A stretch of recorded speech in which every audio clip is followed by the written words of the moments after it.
So, okay, thank you everyone for coming in tonight. We have a very esteemed speaker for the Startup Masterclass this evening.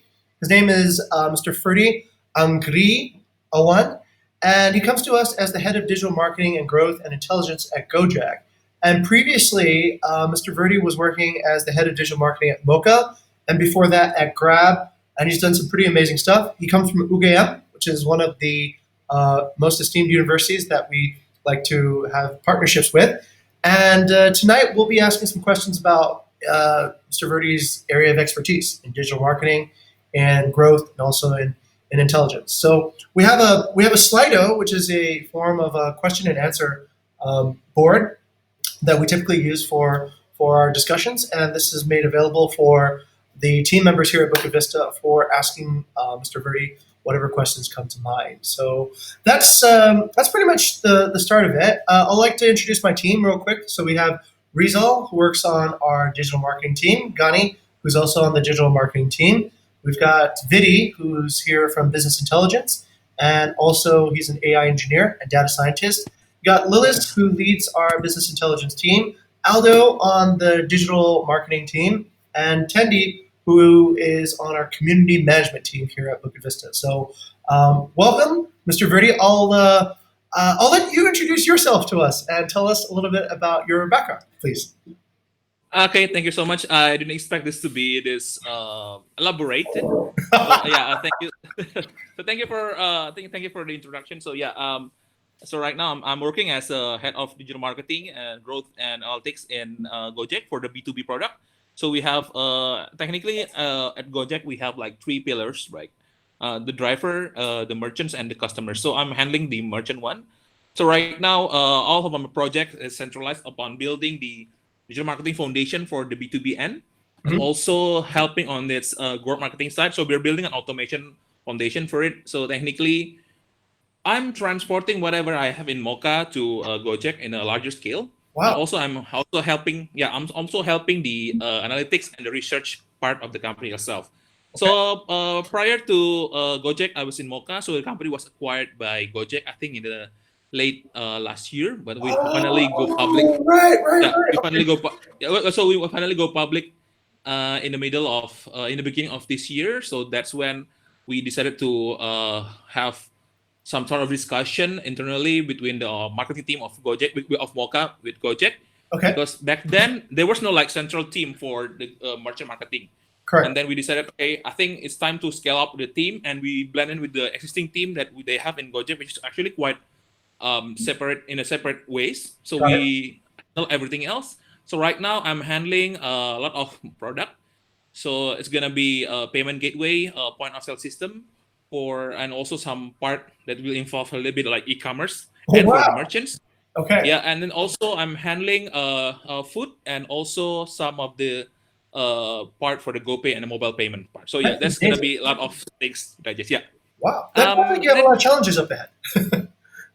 I think the challenge right now would be that the data is there, the data point is there, but it's still scattered up, and we need to have a lot of alignment with data team, which is actually pretty much what a company that's growing, the growing company is currently doing right now. I think with the most company in Indonesia, even in the unicorn field, they're still guessing like what kind of the data that they need to pull or fetch from their customer end and from the other database that they need to capture. Okay. And that's the one of the project that I'm actually leading a team that focuses on this. Prior to that, I was in Grab, so technically I was building kind of helping some of the things with digital marketing end. Okay. And I didn't realize that I was actually helping to build my future kind of enemy. So yeah, I'm fighting with my past. No, that's jokes. That's inside jokes. It's actually pretty interesting to have somebody here who actually has seen both sides of it, right? Because you've been on the Grab side and you've been on the Grab side, and it seems like we were just speaking earlier. It seems like there's a possibility of a merger in the future too, and what I no, I'm not sure about it. Oh, okay, okay. The rumors aside, then rumors aside, Yeah, yeah, yeah. I'm Well, very. I cannot comment on that because my PR team will kill me on the spot. We're not here We to talk about that. We're not here to talk about that. We're here Yeah, to you're talk not a about. journalist, right? You're not a journalist, right? Not at You have all. no affiliation with any media outlet. Okay, cool. Thank you. Then okay. No, no. I'm just. Well, not yet. At least I think I have a blog, but I only get about like it's like not that many views. Okay, so Okay. this is actually this is actually a really good segue into the first icebreaker, which is about data. And so this has always been fascinating to me. For people who have as much data as a company like Moka or Gojek or Grab would have, what are some things that you see that are very surprising once you see the data that most people that, let's say, they don't see the data, they don't know what the numbers are, they would believe something differently. Yeah. So when you let's say when everyone as the customer side when they open any app, super app, or any just travel app or anything else, they will probably in the first month. I mean, if they have at least some basic knowledge about data. They're probably wondering what kind of data that is being captured. But and then mostly it's like gonna be like how much is a particular type of business is earning or type of vertical is earning. But in the most in a the more the company advance and the more the company evolve, I think they have already moved from that just mere transaction data. You want to see the overall end to end of the customer itself, and that's what our core premise that we have right then in Mocha. So technically, for point of sale system, we're selling something that actually helps you get more data from your customer, right?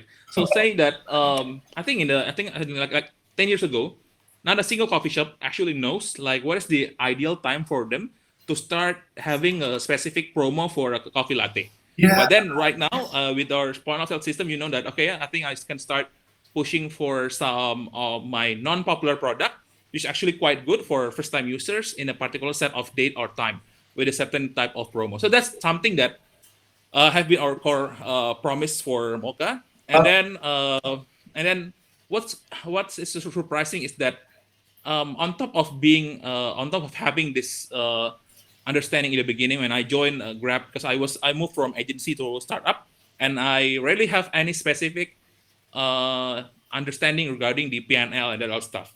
And when I move in, I just realized that there's a lot of things that we need to consider whenever a transaction is happening. So let's say that you want to order back then, I think last 3 years ago, when you want to order online food delivery, yeah. you don't know, right? Like when you see the app, it looks like there's a lot of driver is actually circling around and all that stuff in Uber, in Grab, and all the Gojek. But it's just it's not a accurate. I mean, what I'm not saying it's not like fully accurate 100% representation of every single driver that's available in your area. It's a proxy. It's a proxy. I mean, and everything is doing that. Everyone's doing that. It's just a matter of UI Uh-huh. and UX that's actually helping you to that. But the way they transfer that kind of data of the driver availability in your area to something that can actually help you to understand that okay, I think I live in the area or I'm currently in an area in which they have a lot of drivers right now because I think technically if you say that okay if you live in some area and then there were like 100 drivers around you, then your app will crash, right? Because you have to show 100 drivers around, Right. Okay. right. I get it. It's making sense. So yeah, I think what has been a thing that actually people can actually see in their app. It's not something that is being reflected in the actual app itself. So that kind of data of interpreting the data and translating it into your UX or even marketing strategy or even business strategy is something that you will never get unless you go knee deep into this kind of field. Okay, got it. That's actually really interesting because when you talk about how data is being simplified to generate a better user experience, have is is let's say for example in the example of showing the drivers around in the area. So is it like you're trying out all these different A/B tests with the interface to get a certain type of result to happen? Like you want people to open up the app more often, so you show them like okay maybe a portion of the density or I heard this even one time. I heard this, and maybe I heard the download bar on a lot of like downloads is not actually accurate.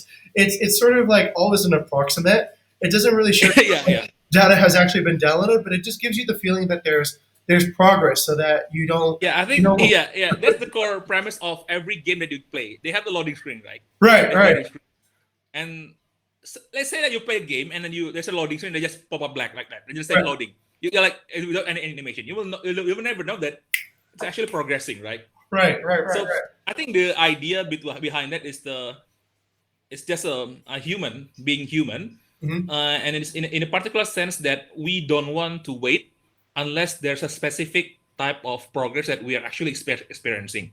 Okay. So I think that's the yeah I think that's the thing about it.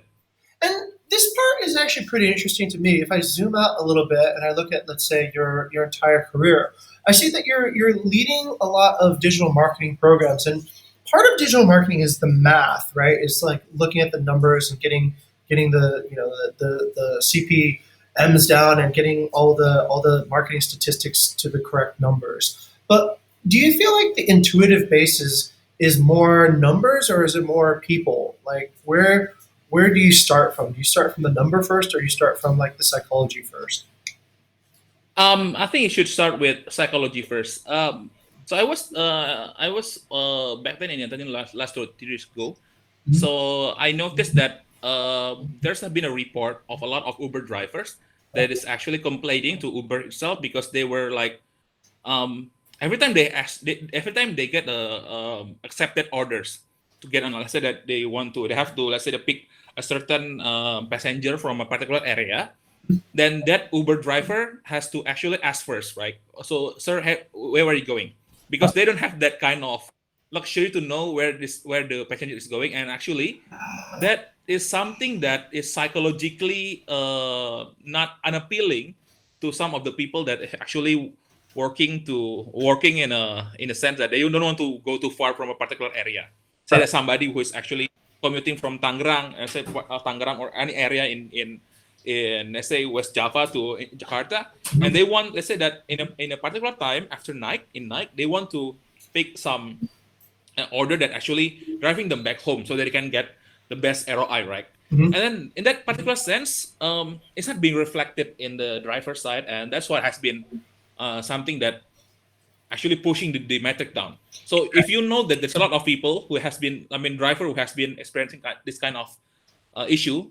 I mean, this issue that they have to ask the passenger itself, hey, are you going to this particular area or are you going to this particular area? And then they said not, and then they immediately cancel, right? And Right. every time they cancel something, the average MAUs, I mean, the average revenue that you will get is going to be pushed down based on, pushed down from what you have forecasted in the beginning, See. because that metrics that you have in the beginning, that North Star metrics of pushing the revenue up, is not being reflected in the psychological side of the driver itself, I see. I right? So see. I think the idea, right?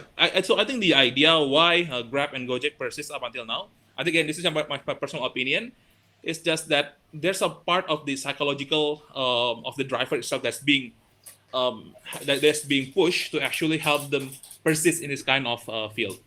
So Mm. meaning that because you're trying to serve, because when you try to order a GoFood or GrabFood, you're actually serving two type of customers.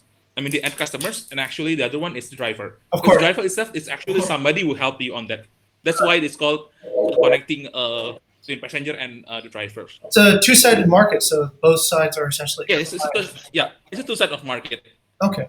This is actually really fascinating because I've noticed kind of like, okay, zooming out again, like you're in these technology companies, and a lot of the basis of what we think is growth is like numbers and technology. So then really being able to like interpret. So you're sort of like what gives you the inspiration? You're looking at the numbers and you're trying to figure out how the psychology of people work, or you sort of like know how the people's psychology work, and then you develop a tactic to to to then let that bring you forward. Like how do you see, like, after a certain, the reason I ask is because after a certain point you're going to have to use a hypothesis to figure out what does this number mean. Let's say you have a top of funnel to middle funnel and you have a conversion loss. So you're only getting, let's say, 25% conversion. So then you kind of have to start exploring, okay, why is this happening, right? Where is it that people are dropping off? You see the numbers, but it's hard to figure out, okay, what is it? what is actually the experience that's making people bounce out or not go to the next stage of the funnel? Mhm. Where do you generate that inspiration to start like, okay, searching, could it be this, could it be that, could it be like, where did that begin for you?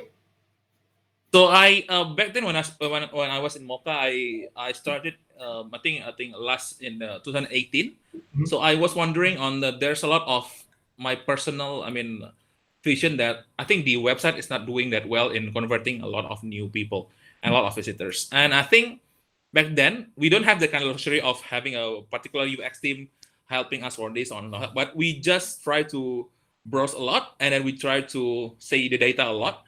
And I think there's a lot of major drop off that was coming from somebody who doesn't feel like this the product is actually a very credible one. So meaning that we don't have that particular season of the belief part. And the decision back then was that, hey, I think we need to start having somebody who is owning all the funnel in this company. So we hired a growth market. Yeah, because I think back then everyone was just working in their own particular set of conundrum. So let's say the sales team they only handle this and after this, and then they don't take pay too much attention to other part. So I try to hire somebody who is actually have this particular set of mindset that we need to do a lot of growth hack strategy to improve our conversion rate. And then back then, and then when I hired him, I set a target for his probation and also his first 6 month target that we need to fix the way we want to see the conversion rate for the company itself. Got it. And then one of the the two out of the output was that we want to improve the website itself, meaning that we need to create a lot of content or a lot of elements in the UI and or even in the saying that it will actually help the company raise to the different level in the B2B. Because for B2B, everything that matters is actually it's not about the price. It's always about how you can actually get people to schedule a demo or schedule a first engagement with you, and that's gonna be relying so much on your credibility and a reason to believe. So that's why I'm helping. So I think the research back then is not something that is fully like data driven or something else, but it's more like understanding if you're like somebody who is opening a new business. So we do a lot of interviews for this. Right. So what would be the pain points for them when they visit the website? When they what kind of data that you're looking in the website, right? And then we change the website and so on. And then we also at the same time we're actually improving our telesales SLA. So we're building this kind of workaround in which every single data that is being pulled in our server is going to be pushed to a certain platform like Google Sheet. Okay. We just mentioned Google Sheet. Okay. Yeah, via some marketing tools that we can actually use. Mhm. And then we improve the SLA so that every single leads that registered to our platform, they will be called within 15 minutes. Initially, it was 1 day. Yeah, initially it was Ah, 1 day. so you shorten the The response time. yeah, the philosophy behind it is that every because the behind it is that we have to strike the iron while it's hot. So whenever we try to whenever people register, we just try to ask them, hey, you just registered, right? Because when they registered, there were like two things that make them register. Either they when they're shopping or even or they just feel like, okay, I think I just want to put my contact here. But then the other one would be like somebody who is actually very willing to actually try the product and even spend hours or days to understand the product. Right. And both of these two people, they can only be served by somebody who, by a company that actually looking like they are very credible. They have been, and they are quite proactive. And then we encourage the value of proactiveness Mhm. by asking our telesales to drop a call by average 15 to 30 minutes during office hour when they register through our website at mokapost.com. Actually, that's So really that's something, yeah, that's something that we do based on our research, by our qualitative research, and also by our meaning of understanding the what's the typical customer would do if they face this kind of situation. So it's kind of putting that simulation in your head Mhm. and putting yourself in somebody else's shoes. And I think that's something that it's not relying on your data skill acumen. It has to be something that is being generated by your psychological side and also some data driven ability that you possess. I think I would tend to agree with that because what I've seen is that, let's say, when we market, I've noticed we have a pretty young team here. We think everyone's under the Yeah. age of 30. But our target audience is generally a little bit older. They're 50, 60. They're like property owners and they have multiple properties. And what I've noticed about that is that it's kind of, that is the biggest challenge actually. Like Yeah. I've noticed it's like kind of if you're a man and you have to sell like women's underwear or something like that completely is like Yeah. a Yeah. different thing.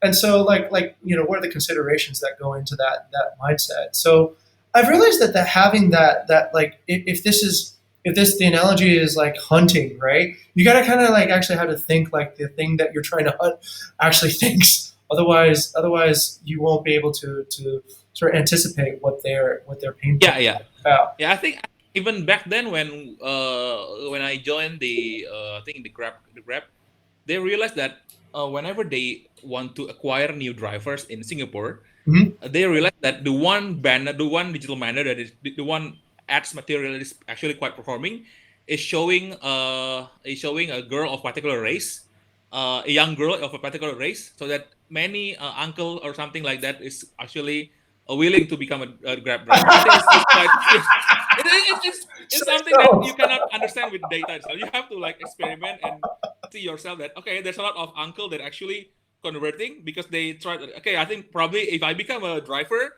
I can meet with this kind of people. Well, I don't know. funny. It's like Yeah, yeah, emoji cons. Okay, I get it. I get it. I get it. It's like a yeah. Well, tangential it's benefit. something that is happening. Yeah. Yeah. Okay, I get it. I get it. We were talking the other day with UI expert. They said that yeah, by adding emoji cons into your UI, you can actually get a better product usage. And I was like, what? What? But then yeah, it's one of these. I guess it's an ancillary benefit. It's a benefit that isn't the primary, but it's sort of it's motivating enough to get them through. And if you zoom out of that again, you might like you were here when the Uber days were here, right? And I definitely recall like Uber probably at that point when they first arrived had stronger technology, but yet Gojek was able to win. And part of that I think was that understanding that Gojek had of the local of the local market and what the local market really wanted. But okay, pivoting over to another topic about growth and stuff. Growth is a great thing, and we're all interested in growth. Every startup wants to grow as big as possible. How many, sort of being an experienced growth manager, having seen this happen across three different companies, what are some misconceptions that you see commonly in people's startups' approach to growth that you know now after having spent more time thinking about growth for a number of years? I think the idea is that I think what's happening in Indonesia, I think in the country that is relying so much on its consumerist values. What I noticed is that no matter how good your brand are, there will be like a certain type of people. I'm not showing you the actual number. I don't know the actual numbers actually. That is actually can switch that fast to another competitor's products just because they have a bigger promo. So that kind of people, yeah. Because I was in I think in Grab before, and then I noticed that okay, at that particular moment in my career, I noticed that okay, I think the computer is burning a lot. And then when I moved to Gojek, they also have this perception that I think the computer is actually burning a lot, and everyone is just burning a lot, but you don't know who is the one who will be the winner, and if and will the winner get this kind of winner's curse. You see what I mean, right?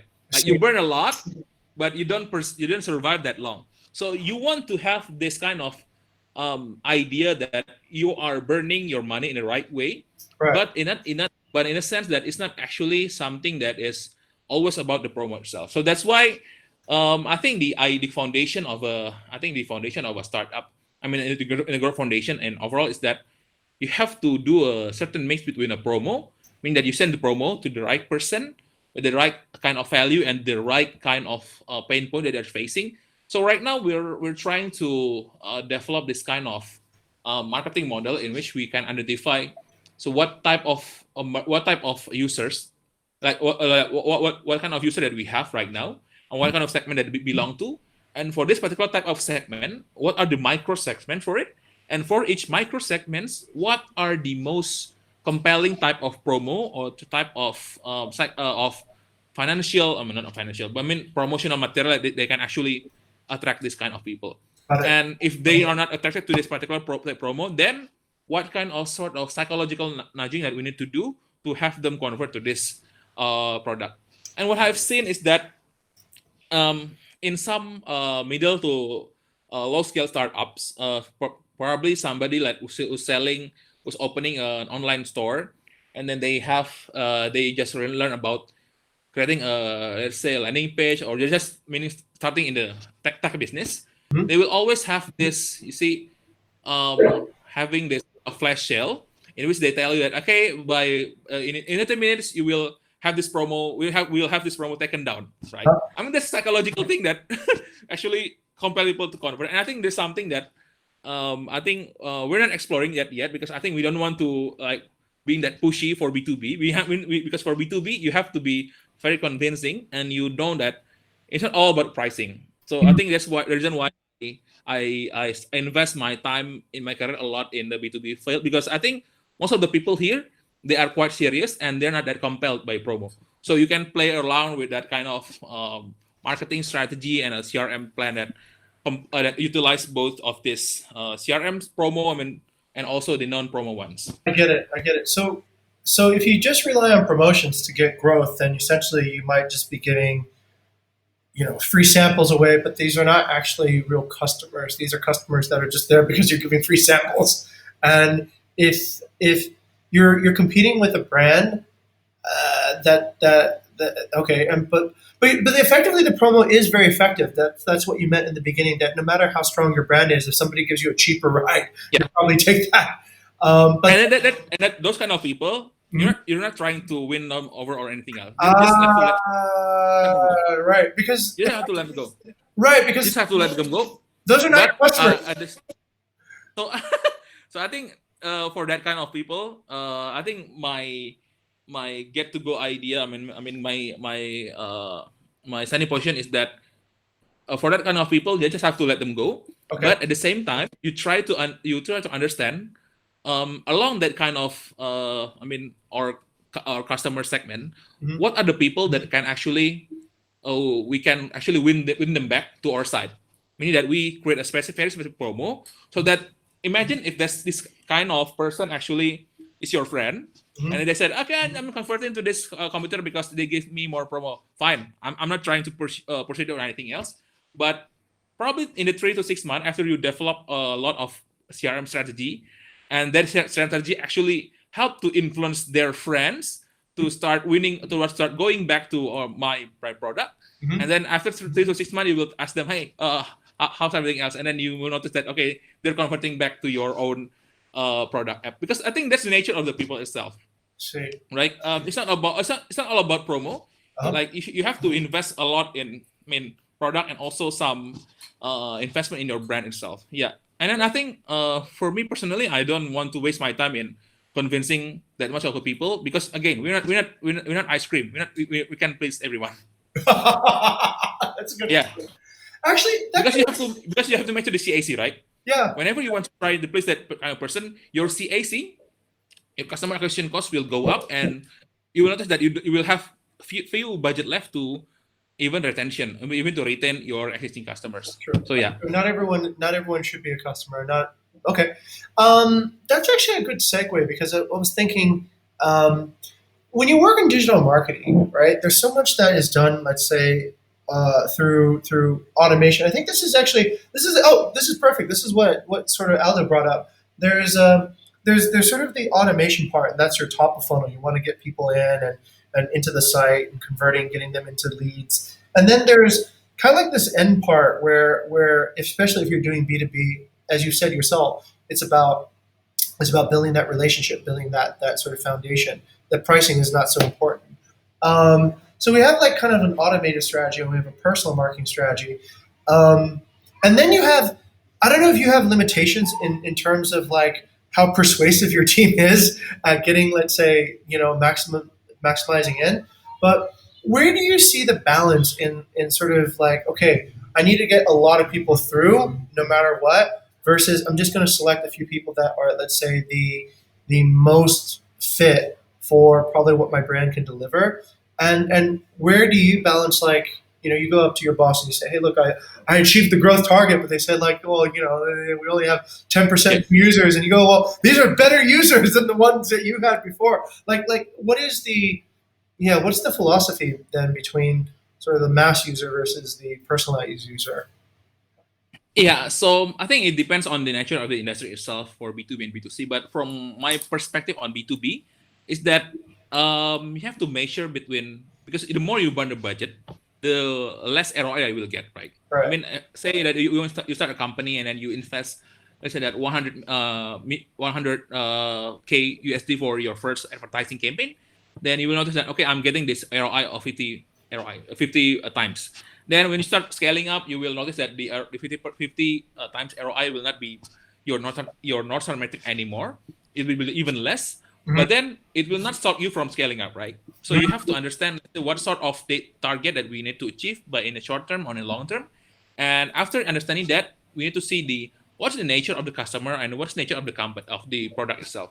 So for B2B is that I'm not trying to push my budget up, but like very high at the moment. And even back then, I didn't really, let's say, that aggressive in acquiring the customer via wasting all my marketing budget. But I try to understand what kind of strategy that I can do to actually re-nurture this kind of existing leads that I have into becoming actual customers. Got So it. what I noticed is that there's a particular gap in the B2B conversion rate, B2B conversion funnel, Okay. that is actually being handled by somebody that you cannot control that much, which is actually when they actually meet with the telesales, with the sorry, meet with the offline sales team. Okay. So along the process, if you're offering something that is not something that people can actually digest it quick, for example, you're selling a accounting app, right? Accounting app, or even let's say that taxation app, or even point of sale system that you're selling. At some point, you have to meet with the sales, and then the sales have to like say do a quick demo or try to convince you in that. Right. And we have to be very conscious of the fact that you will never get 100% of all the sales working in a perfectly model and situations. Right. There will be like some outliers, and there will be some, let's say, less performers. And then for those people who belong on the less performers, or somebody who actually cannot handle that much of a leads, so we're noticing that we have this kind of lot of leads that is being blocked put on hold by the sales team that is really not performing that well. Right. So what we did back then is that, okay, for this kind of people, I think we should rotate the ownership of the lead itself to somebody else. Okay. So instead of just being handled by sales A, and the sales A cannot convert this kind of people, I'm telling sales A that, hey, if you didn't convert these people in like X days or X months, I'm gonna tell everyone, I'm gonna tell anybody to actually handle this. Interesting. So it's something like that. So it's something that we are working back then with our automation foundation, Okay. and it's actually becoming it's a more of a like carrot and stick situation in which the sales have to constantly updating the database because they don't want the list itself to be given to their competing team. Wow. Right. So that's always an interesting point because Yeah. have you ever there was this movie I forgot it was called who was in it? It was actually a really good sales movie. It wasn't Wolf of Wall Street. It was this other one. But No, that is crazy. yeah, that's like extreme, Yeah. right? But I forgot it was called Glenberry Ross and something. But basically, the premise of that was that all the good leads only go to the best salespeople, and then you have essentially the best salespeople. They don't need to even do anything, right? They get all the leads that essentially just are ready to convert right away, and the salespeople who can't convert get nothing. They just get like the garbage tire kickers all the time. But is that the natural evolution of how it works over time? Essentially, like the better salespeople get more leads, and then the lesser salespeople get less leads, or is there? It's not a democracy then in this particular. Yeah. I'm actually trying to understand like the nature of the sales team itself right now, because even though I'm working in a marketing field, but in the end of the day, you will notice that you will have to understand that some of the customer will not be converting because it's not because of the product, but because the understanding that they have of the product is being tied to the particular salesperson, and the salesperson is not able to convert them because they don't have the understanding of the product. So what we do is that we have this kind of and that Uh, kind of salesperson is not actually representing the company that well. I see. So I think there's some fact that you have to bear, and that's not going to show in your dashboard. That's not going to show in your sales report. That's going to be shown unless you actually talk to your customers, and that's what I'm actually working on right now with my team to understand what part of the sales funnel that we can actually improve.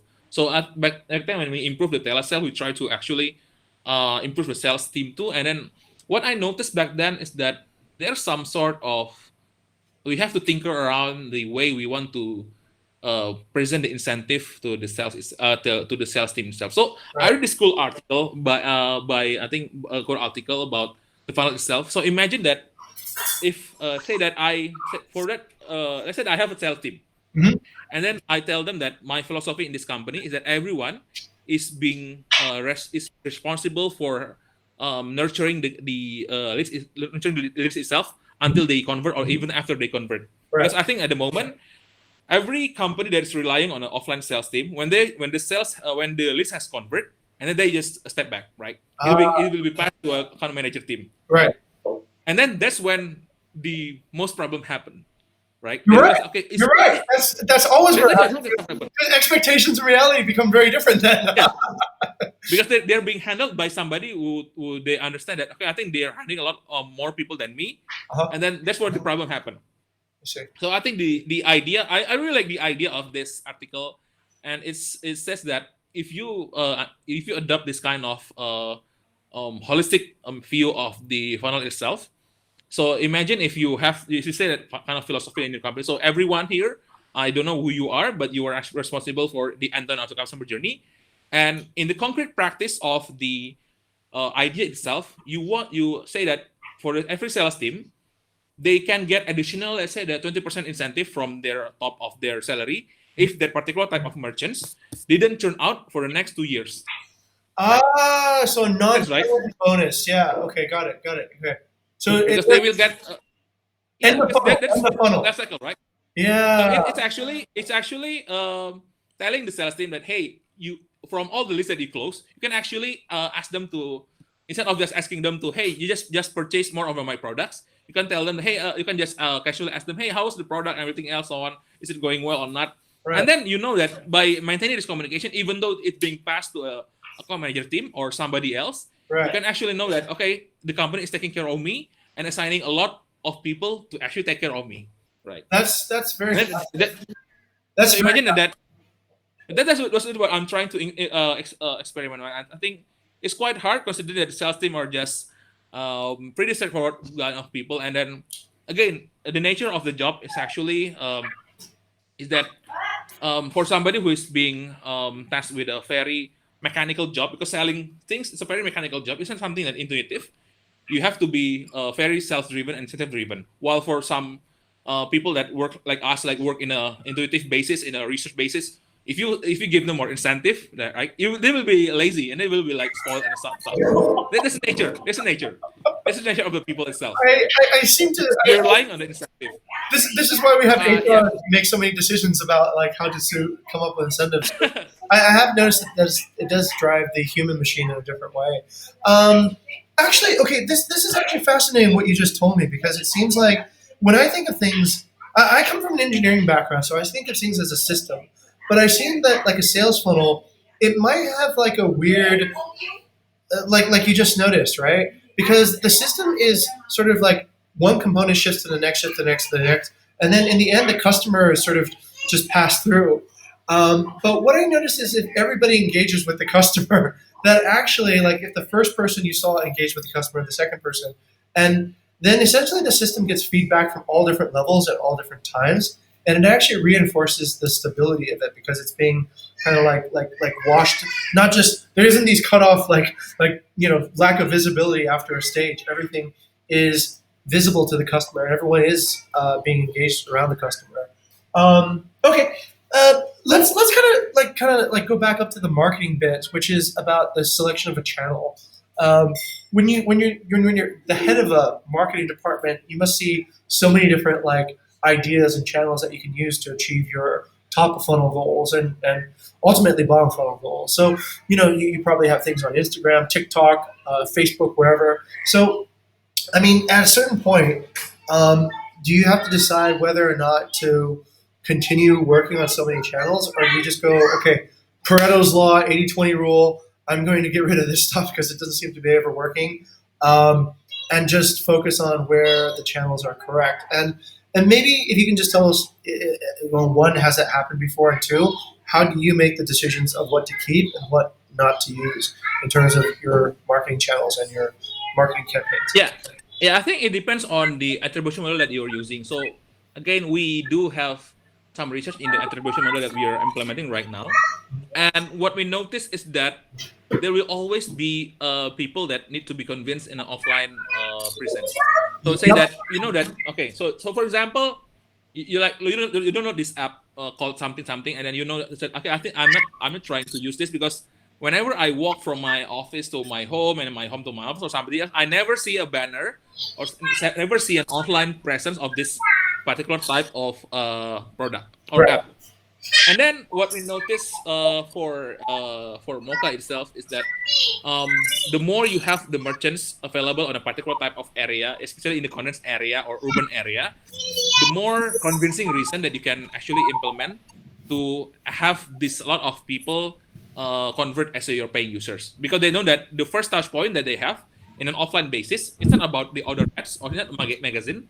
It's about when you visit a cafe or if you visit a store and you see that, okay, I think they're using a Mocha because tablet is actually using our tablet stand or something like That's that. right. That's right. But that, so yeah, offline and online and offline attribution is something that we're actually experimenting right now. Got it. So and one of the output was that we noticed that there's a lot of people which actually um, we score them as a very potential leads in our scoring mechanism because they actually converted from online, but when you do an offline event, they actually converted in the same way. So you put the join key as you put the email as join key. So you know that the people is actually converting from our ads campaign, and they also convert from an offline campaign, and you know that, okay, this person, they have submit in two form, and I think they are quite they're willing to try this product. So that kind of people, although the number is quite small, you want to actually proceed aggressively. But It, then again, if we that's the thing that we want to do. But again, if we consider the first question about should we go for the Pareto one or should we just go full scale up, I think it's matter of the how we want to see the attribution and how you want the company to grow. And I really try to challenge every single sentiment and perception that I think we should go focusing on a very few one. But I think if you want to really want to scale up to the even to the larger context of Indonesia or even larger market, I think we need to do address the how we want actually to the 80% of the Pareto scale to actually try to at least understand that this product actually matter to them in some way or another. So making sure that you have the kind of entry point, and then after they get entry point, then you want to understand that how they are interacting, and based on the what interacting, you can create your marketing strategy and growth strategy based on that. and in that particular regard, let's say I did actually read your background about Mocha, and you approached from like SEO and also online advertising. And let's say, is this an example of where there's a limitation in a particular channel? Because I'm thinking like if you're offering an innovative new product like Mocha, there's probably not too many people searching for it at the moment, right? There's Yeah, yeah, it's like so. Do you reach saturation on your SEO strategy pretty quickly, and then you have to kind of move to sort of like new top of line advertising strategies that just brand education, or even yeah, yeah. like product education, like, hey, there is a product out here that can make your life better. And if you do go into that direction, I guess, is that where the budget starts becoming really massive, where you need to like Mhm. do television ads, and you need to like really, it's not even brand awareness, it's like you have to create the awareness that I could actually need something like this. Yeah, yeah. Okay, yeah, yeah. I think from me, I think regarding that or reaching that saturation point, I mean, at some point when you are focusing on a certain market, you notice that I think your CAC is gonna be increasing a lot, and that's when you have to push the brake and do something else. And I think the idea is not about um spending that much of a budget. Eventually you spending that much of a budget to for advertising and I think some of the promotional campaign. So you have to do shift something else. And I think that's where the SEO came from. I think the reason why we once try to we're building a team for this SEO foundation itself. Mhm. So what is happening right now is that we're trying to reduce the CAC by understanding what kind of content that these people can actually consume before they can understand that, okay, the product is actually meaningful for me, or is it just I think it's going to be solving a lot of my problems. So I think the more you want to scale up on a lot of things, you want to try to explore what sort of option that actually people keep people inside my ecosystem and helps them to become a power user. And that's the reason why I think what I have seen is that for major CRM company like Salesforce or HubSpot, or even let's say that I think for Salesforce, HubSpot, and even Google, they always try to create what we call, I think, a content marketing strategy that is centralized upon championing the thought leadership for a particular type of topics. So, for example, for HubSpot, they have this kind of HubSpot Yeah. Academy, and Salesforce also have the same, and also Google, Yeah. they have this kind of lot of Google Academy and so on, right? Right. And the purpose of that is that you want to capture as much as SEO traffic and inbound traffic as possible. And when they go into your site, when they go into the site in the particular content about thought leadership about this kind of topic, you want to keep them sticky in your ecosystem, because I think back then, because the more people understand how to do this, you can cut your CAC, right? You can cut your That's CAC. it. That's why. Okay. No, I get it. I get it. And that kind of people, and then that's the philosophy of the B2B. All So right. when you have this a lot of people getting into your content marketing strategy, and this is what we're building right now. So we constantly have a lot of feedback regarding our blog and our content marketing content and everything else. So we do have this kind of ecosystem that help us on this. I get it. I get So it. so the plan is that we want to eventually reduce our CAC by helping this kind of people understand that, okay, this that Gojek in their B2B segment, in their B2B concept, there's a lot of thought leadership that they own, I get it. so that people will not be so that people from a merchant side, they will not be easily compelled to move to another competitor, or improving their or burning your budget to another competitor, right? So I that's totally the idea. I totally get it. I totally get it because you know what? Yes. We're doing that actually right now. I know. So when we I did probably. I'm just saying the truth. I'm sorry. I just. no, Startup Masterclass is our form of thought leadership so that we can take and stop paying LinkedIn to bring us. We used to Yeah. use LinkedIn to bring us employee like candidate traffic, right, for hires. But what we noticed is that there was always this gap between the people who care and they were capable. So we said, all right, we probably need to lead our own thought leadership in what we actually mean by when we mean like we want a digital marketing person. We want Yeah. like people who would watch this, right, and understand what it is and be like, oh yeah, that's great, that's what I want to do. And so then we started a program by which we were like teaching this, and we're like, wait, why are we teaching this? We should actually get people who really know about this to really teach it. So Yeah. that became yeah. I completely understand your strategy. It's like through thought leadership, you Yep. create a leadership for that type of knowledge, and then that knowledge then drives everything further down the funnel because that's where it all begins. That's okay. That's Yeah. So I never thought Yeah. of it Pretty as much. a strategy, Yeah. but and then when you And know, actually, I'm like, yeah. that's right. Actually, I remember something regarding thought leadership. So, back then when I was in campus, but then when I was in my undergraduate study, Yeah. I noticed that back then I think it was the moment in which the oil prices is actually dropping, right? Okay. Like everyone is every single oil company from abroad, I think they are quite struggling and everything else. But whenever we have a career fair or job fair, the entrance will always be filled by the oil companies. And I know that, okay, I think these guys are struggling, but why are they here? And I think when I understand deep down and I get a lot of resource, I realized that even they did every oil company, they didn't want to be perceived as a second grade, so they always be perceived as a great company. And then one of the way to do that is that they always want to be present in the best position in every job fair in the bloody country. And that's the plan. Merchandising Yeah, and positioning. yeah, that is the positioning. The Yeah. positioning. Because I think like what else you want to do? Like You're not gonna put like other ads telling, "Hey guys, we survived this kind of crisis," or "Hey guys, we have a lot of money." You know, it will not work. It will only work by championing your position in the job industry, or even in a field that you think you can be very strong at. And I Yeah. think that's why most oil companies, whenever they have a job fair, they always try They to always bid put for in an that. entrance, despite the condition. And I know that at a particular time they're not hiring, but just collect the CVs, and then yeah, I think probably when I start hiring, I can just call this another one.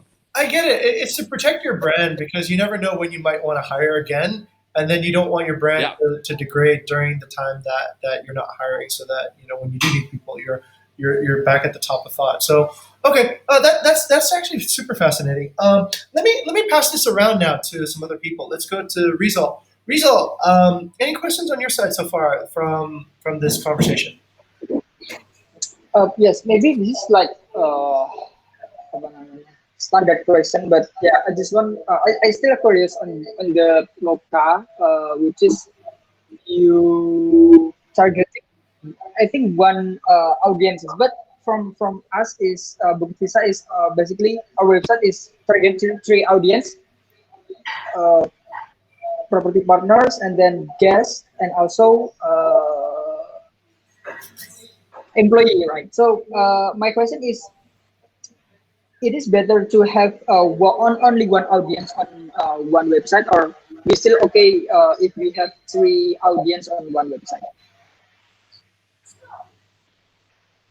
Um, mm, I think the idea is that you want to create a universal single point of entry, a single entry point that which actually can helps people redirect to a different kind of page that they might be quite relevant to.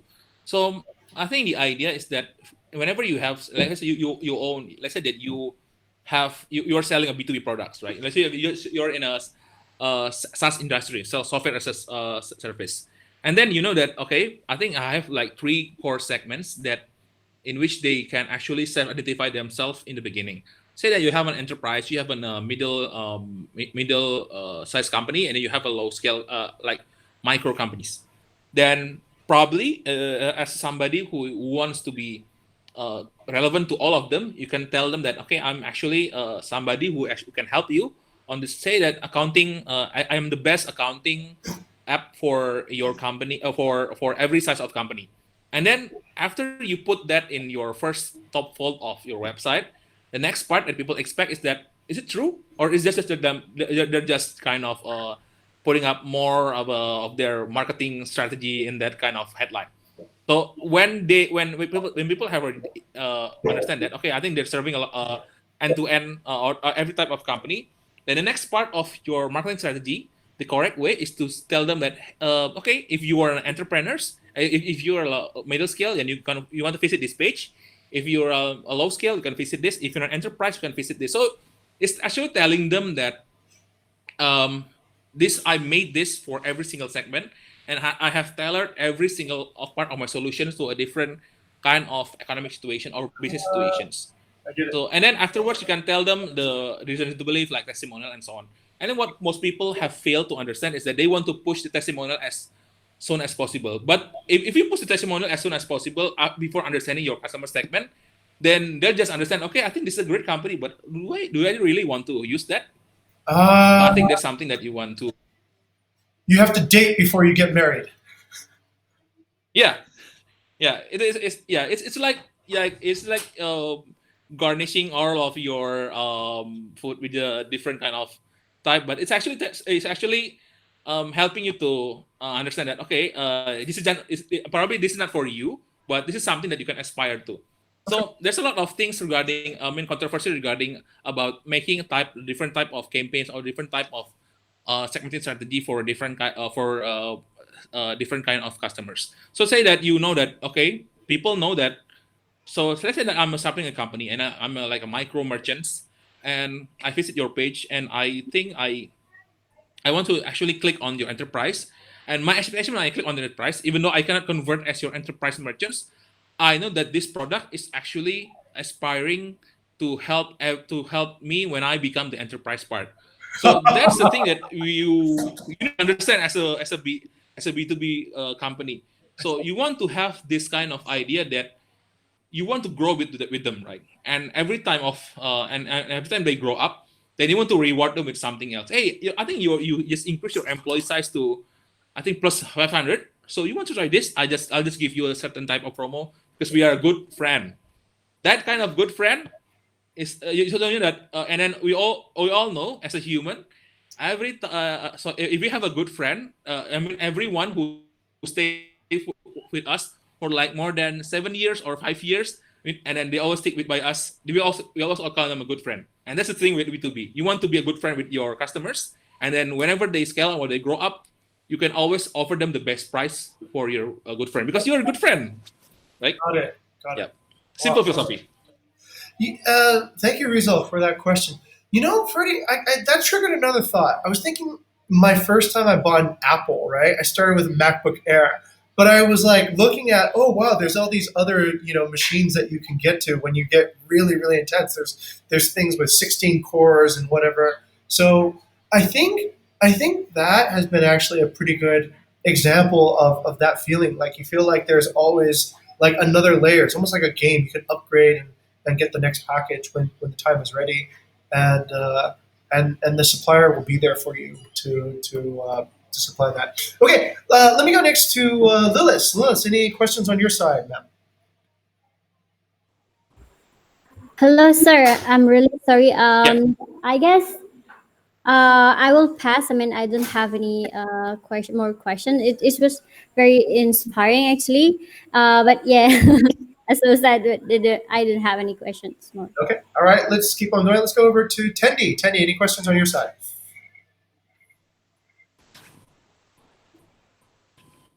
Okay, good evening, Pak Ferdi. So nice to meet you. So yeah, actually, I heard that a lot of your experience, and then I saw also that you managing and then do the great digital marketing. That's really nice, actually. So maybe just one question. So actually, we are like manage a property as well, mostly in Bali. So uh, what do you think about like our customer, one customer? Because for example, you have in Gojek, you have the customer, for example, the for the GoFood, that's the restaurant, for example. That it can be one of the customer that use your product, right? Mhm. For selling, and then for in Bukit Vista we have the partner, for example. Then how about if your customer using like a two type of marketing like that? For example, one restaurant using Gojek and Grab, and then because that will be affect your revenue, right? So if if your customer mostly get the revenue from the other agent or marketing, then you will decreasing your revenue. Then yeah, so how about that? For example, like that, should we allow it or allow like a one customer using like a multiple agent or marketing, or we need to keep it, but the consequence is we need to persuade and then make them believe that we can create the revenue for them like that. Yeah. Um, I think if you see from a merchant's or a customer point of view, especially somebody who's actually relying on you to get another set of revenue, I think the idea behind that is that you always have to see that they always want to try to gain more revenue, right? And at this point, and then at some point in your customer journey or in your customer life cycle, you'll notice that, okay, I think the average revenue that they generated for us actually quite is actually lowering down and anything else. And the most reactive strategy that people will do during this time is that I think most of the company, I'm not pointing finger at anything, but it's trying to be greedy, right? To be greedy, and they want to like say, okay, I just do something else to actually convert them back, and then that sometimes that kind of spirit, I think, it's not being translated in such a good way in their product development. So I think considering the fact that the merchant will always try to, I mean, the merchant as a customer, they always try to get more revenue from somebody else, and then when they have reached the saturation point, they will try to, okay, I think I need to invest something else, and then you notice that they're slowly draining down your revenue. At that point, you have to notice that it's time for you to gear up your product strategy. It's not all about marketing and so on. No? So you have to gear up your product strategy so that you can build more product, so that you have gap between their day-to-day process that you can actually improve. So if you notice that Slack, I think Slack and Zoom, they're actually investing a lot of in product development and not so much in product marketing, right? And then what we have seen is that they can actually fill up in some space that every single one of us thought it was a red ocean.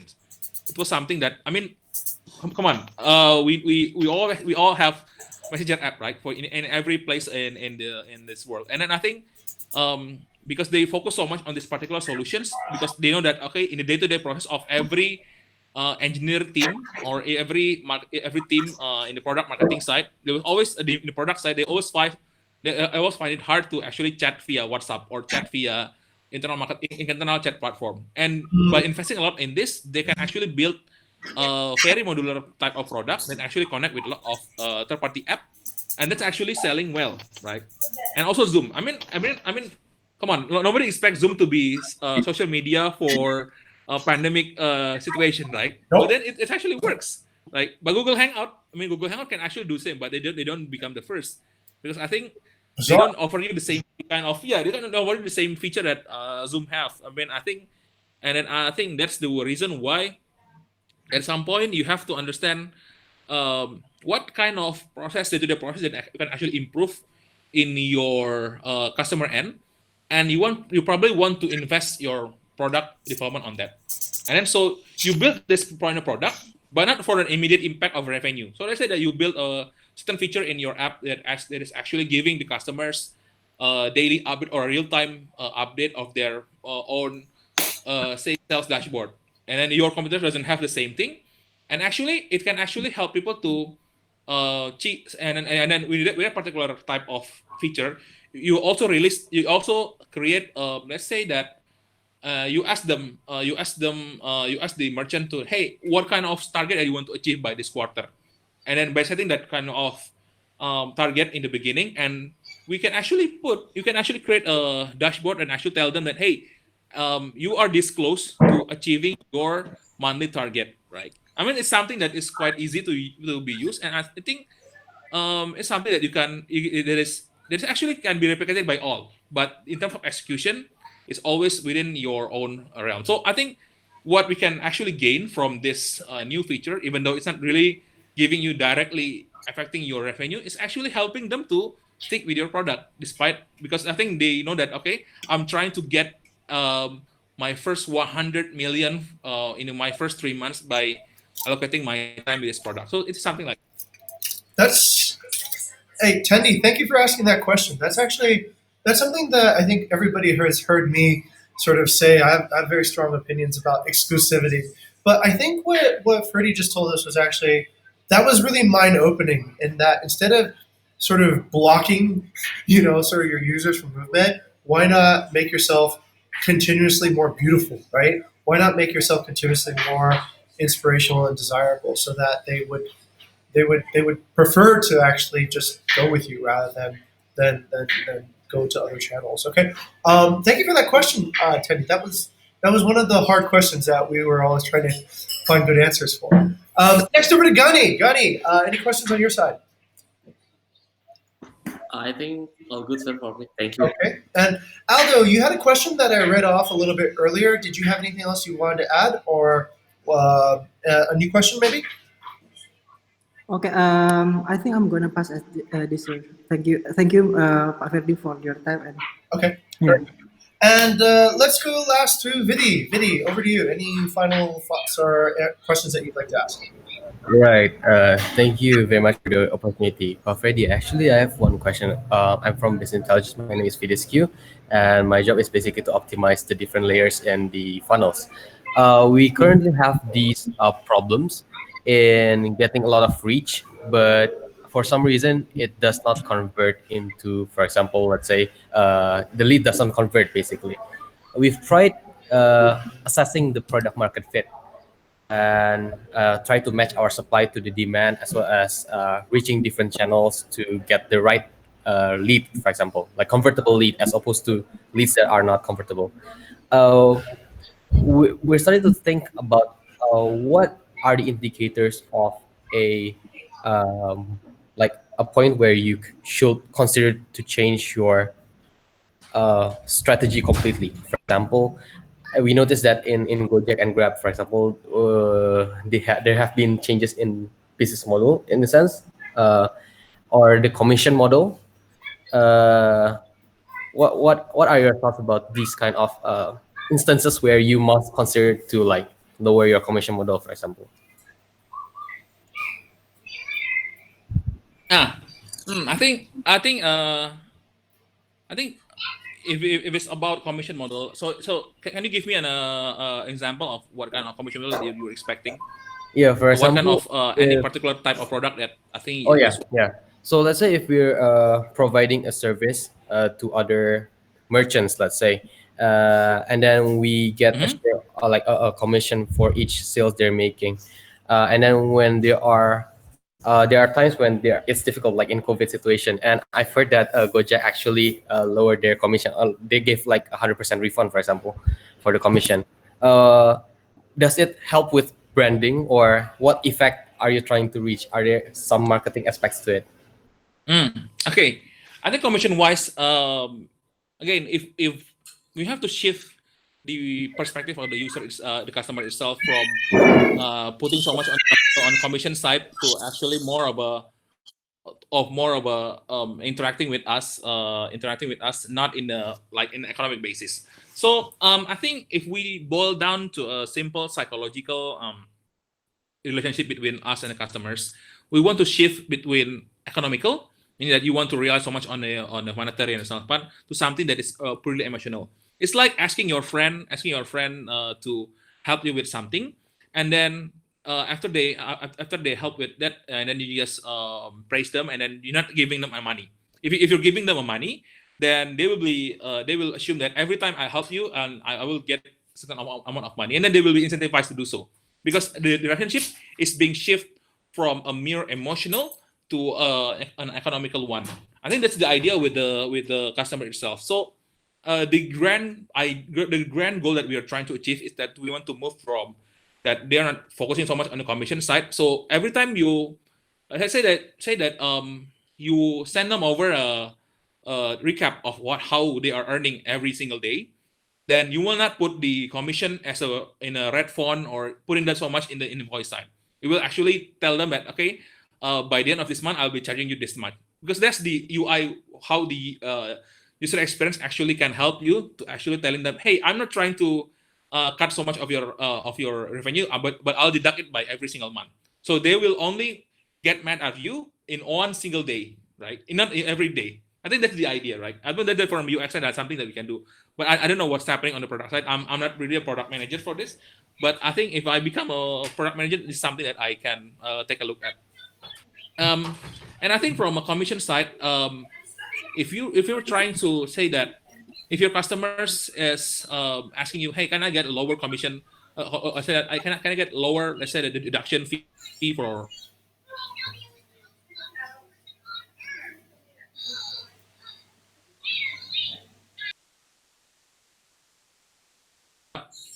then you can actually tell them to that you will be committed to my product more than what you regularly have. So say that you have this kind of particular type of leads. They said, okay, I think 20% discount is quite low. Can you give me 30? And then he's asking you to actually reduce your product, right? To reduce your price. And in return, you need to ask them something. Okay, I can give you that, but can you give me more commitment? So you should be giving them 2 years of 40% off, but the commitment is actually 2 years. It's something that you can work. It's a trade negotiation. Okay. Yeah, I think I've heard that model before, and thank you very much, Yeah. Pak Ferdi, for confirming. That's very helpful. Okay. Pop Rudy, can I show you something that's on my screen? This is actually a Maslow Yep. pyramid of this. I learned very early on my hospitality career. This is like a Maslow pyramid of like the three parties involved in like a hospitality organization. There's guests, employees, and then there's investors. What you just said about moving from a transactional relationship with an investor to a relationship and legacy is, I think, exactly that. Like, if they are working with you on a transaction basis, then the relationship is very fragile. It's very commoditized, right? And that is the subject that we were just talking about at the very beginning, right? Like, if you always give people discounts, that they're only hanging around because you're giving them discounts. So then I think every business's goal is, how do you push your way up that pyramid? How do you push from transactional alignment up to relationship alignment, and then finally to legacy alignment? I kind of like. Do you have any thoughts on that? Like, in terms of it comes like kind of back to psychology again in a way, right? Yeah, I think every investor, their main goal is there's that one time in which your company go public, right? In which you can actually sell your shares to the public. I think that's the only goal of every investor in the world. And then along that way, the sweet spot in which you will have more intense relationship with your investor is when you work in the growth part, right? Meaning that you want to acquire as much as customer as possible, regardless of how much cost you're burning. And that's actually the sweet spot. And then after that, I think what most people didn't expect is that after you get this much of customers, and then they will start asking, "Hey, how can we monetize this?" Right? And then that's when you will start, I'm going to be panicking and so on. And then you start massively hiring. And after you massively hiring people to actually take care of this problem, you notice that, okay, I think I just hyper hired, and I think the market is not working, it's not growing that fast, and I think I'm start losing my grip on reality. And yeah, I think it's about creating a meaningful. I think again, we want to create a meaningful relationship with everyone, and I think we need to see that every single customer that we acquire, like, even though it's a still it's not very much about incremental growth, but it's something that we can actually stick in the company for a very long time, and with the long with the high potential LTV in the long run. Sounds like And legacy. I think what I have seen in one of the company that I really extracted. Yeah, so I think I have a. So I use for SEO, I use Ahrefs. I think most of people do. Yep, that's right. And I listen to all of the blog of the marketing. Yeah, and then his philosophy is, and then it resonated with me, that I'm not trying to be let's say the 10-digit or 15-digit companies. I'm just trying to be sustainably developing, and I don't want to hire that massive. But the growth itself is not that incremental, but it's actually very sustainable, and my CAC is actually quite low. And I think that's the reason why they always try to ask everyone. They don't give everyone a free trial. They just give everyone like, hey, you can use my product for $7 for 7 days. And the idea behind that is that you want people to actually sacrifice something, so that they can get something, and that the something is actually will help them within that particular type of time. And then what I noticed from B2B, I think what I have actually experiencing right now in Indonesian market is that they always want to have something that is free. That is free. You Yeah. can get free days and free days, so on, free discount or free items. You don't have to sacrifice that much. And as a customer side, when you were working with the B2B, and if you're not sacrificing that much, then you will have less ownership of that particular type that you are sacrificing your investment or your budget or your resource with. Correct. And that's when the customer start losing and everything else, because they're not sacrificing that much.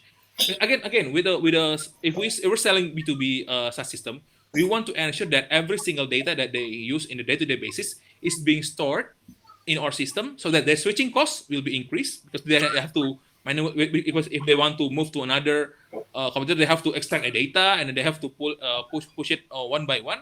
Right. And the second one would be that they have to sacrifice something that, so that they can keep on using your product, Got it. but in a way that it's not going to be coercing them a lot to use our product, Got it. something like that. That actually makes a lot of sense. And Vidi, remember this is why we had to make sure that the marketing and the profile belong to us, because that way the reviews and everything then belong to our company, and then the switching cost of leaving is also magnified. So I do understand that actually. It's kind of funny in marketing where there's this temptation to just say give in, let's just go and get as much revenue as we want. But at a certain point, it's almost better to be more like a club and say, okay, hey, we don't want to just let everybody in. We want the right people to be here, because the right people will probably eventually be the part of the people that, like you said, have good lifetime value and be part of the legacy of what the company is trying to create, which ultimately I think then drives really passionate users who are not. I was thinking about this. We were talking about this with Douglas the other day. Remember, guys? So they were talking about how do you cultify a brand? How do you make a brand so sticky that it becomes like where people are not making a rational decision about anything? They're making more of an emotional decision. Like Apple, right? They charge twice as much for their computers as everybody else, but yet people are very passionate about buying it, and they'll buy the $300 like mouse and the $100 mouse, and then the $300 headsets and all these things. Yeah, I think I think the idea of making the I think the idea why they make the PC so expensive is that it can make the phone seems cheap. I think because the price comparison is that high. You see, right? That's how. I mean, that's how. That's how most B2B company is actually doing, right?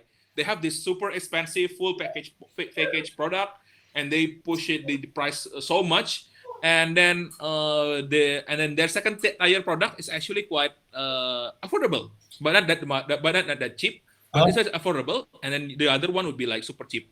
And then and then they will tell you, hey, you want to try this second one, probably best suit for your wallet. That's right. I'm not doing that right now. Probably in the future, but yeah, probably I just keep it on my own in my own kitchen. Okay. So, well, that's pretty much time then tonight, Ferdi. And I want to say thank you so much for jamming with us. This has been very fun. We've been able to kind of test a lot of our ideas, and it's really fun actually talking with somebody who's thought through the process and has mastered the flows and also the mindset too as well. So that part was extremely enjoyable from my perspective, and I'm sure for everybody on the Bukit Vista team as well. So thank you so much. And is there anything that we can do for you? Is there any question that we can answer for you, or anything that you're curious about that we can? I don't know. What's next after this?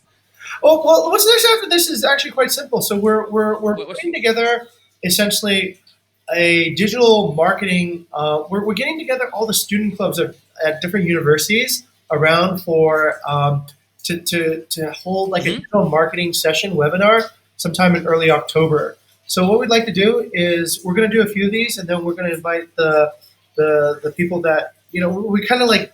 I guess this is sort of like a screening process too as well, right? We have to like kind of test and see, okay, does have something that we could publicize, and do you speak well, and all these things. And so once we do that, we'd like to invite you to a few university talks and educate the rest of Indonesia on some of these things. And we'll probably also invite some other digital marketing experts, and we can compare like, okay, this is one growth marketing strategy, this is another, and like builds your personal brand, I guess, and also it's fun, and you're helping a lot of people understand more about a topic. I think that's going to only be more important over time. So that's the next plan. Yeah. Okay. No worries. Yeah. I think I have a free. I think it's probably something that I'm looking at. Because I'm not trying to build my personal brand. I think I'll just let it go, and I just want to fill my free time if I have any in the future, which is I think a little bit 50-50, and I'm not sure if I have any free time because of the GoJek. But yeah, I'll try to accommodate. Okay. This is something that I'm looking to. And I think just for information, I think what I have seen from the last 8 months during the not 8 months, probably 6 months during the pandemic, is that everyone is trying to learn digital marketing. I don't know why. I think it's just something that it's a pandemic thing. I think probably it's a pandemic thing, just like Zoom and some of the Yeah, some of the thing that we and There's such as Zoom nobody and on the GoFood, because street. this is a pandemic thing, right? It's It's a pandemic thing. before, I think you didn't have to have it. Before, it was just a luxury. It was like, okay, it's good to have some digital marketing. But now, since people aren't moving around as much, um, it's become like my daughter right here. She sells cookies on Instagram, right? So even like a 12-year-old Okay. has involvement in online commerce, and I think it's just from my perspective, like I could kind of see this phase coming because you look at like I come from the U.S. and malls are dead in the U.S. Nobody goes to malls anymore, and I was watching malls kind of Yep. reach like sort of a peak point here in Indonesia, and I thought at one point people are just going to prefer shopping online, and I think what COVID did was COVID just accelerated that by like maybe I think there would have been a 10-year horizon before Indonesia would have kind of gotten to okay, let's just shop online. But that's happening right now. So yeah, I think that's Yep. really the interest in particularly how do you have an economy without Yeah. Yeah. physical I connection. think Yeah, I think the COVID is just changing everyone's life. I think all the old money is cannot just rely on their own existing customer anymore. They have to do something else, or else they'll be losing something else. I think yeah. I think at some on the brighter part of this stay-at-home situations, I think there's a lot of things that people need to adjust. And I think again, it doesn't really. I think in the majority, I think people are being affected that much. But I think as somebody who is working a lot with digital marketing and this kind of online website and all that stuff, I think it is something that people actually looking at, and I think it's something that people can actually implement that fast again with the improvement of the ads dashboard of Facebook and Google and so on. And I think in the long run, probably this is something that people can put more in their own. Campus can put more in their own curriculum. I actually feel. I think in the early March, I think I feel some class for Vokasi UGM. I think, but Oh, then yeah, they don't have kind of they want to try to equip their student with much ideas on how digital marketing works. And yeah, I think it's something that people are actually looking at. I don't know why. I think it should be part of the curriculum. It's like To be Zoom. honest, yeah, It's just it's just boom. yeah, totally. I think the whole Yeah, idea of yeah. like Probably having there's something that we can take a look on. definitely okay. Well, Mr. Verdi, thank you very much for your time this evening, and we'll be in touch. Just right after this, we will we'll Yep. put a post up on our LinkedIn to recognize you. We'll also take this recording and publish it on our website and share it with the world and let everyone know that you've Okay. educated us on how to do digital marketing in Indonesia as a representative Yep. of Moka and GoJek. Okay, all right. Well, Should we do? Oh, Should we do a regular? Should we do a regular picture presentation? time. Because I think that's the standard Zoom. Yes, for Zoom let's do meeting. it. Let's do it. Okay. Yeah. By the way, I think you are. I think I cannot. Yeah, I think I cannot see your video right now. I think it's still being paused. I think can you Oh. just do the screenshot, please? Okay, wait. Let me Just try. somebody else do the screenshot. Yeah. Okay. I just Yeah. reset my video, and I'll go ahead and do the screenshot. 1, 2, 3. Okay, everyone, thumbs up for Mr. Verdi. 1, 2, and 3. Okay, done. Captured. Okay, done. Thank you. Thank you so much. Okay, thank you so much, Mr. Thank you so Verdi. much. Let's connect more via LinkedIn. And yeah. We will. We will. Thank you. Do that. Thank you, Yeah, I hope Ferdi. everyone is happy right Thank now. you, And yeah, Ferdi. stay safe, stay awesome. Okay. Thank you. Stay safe. Stay awesome too, Mr. Verdi.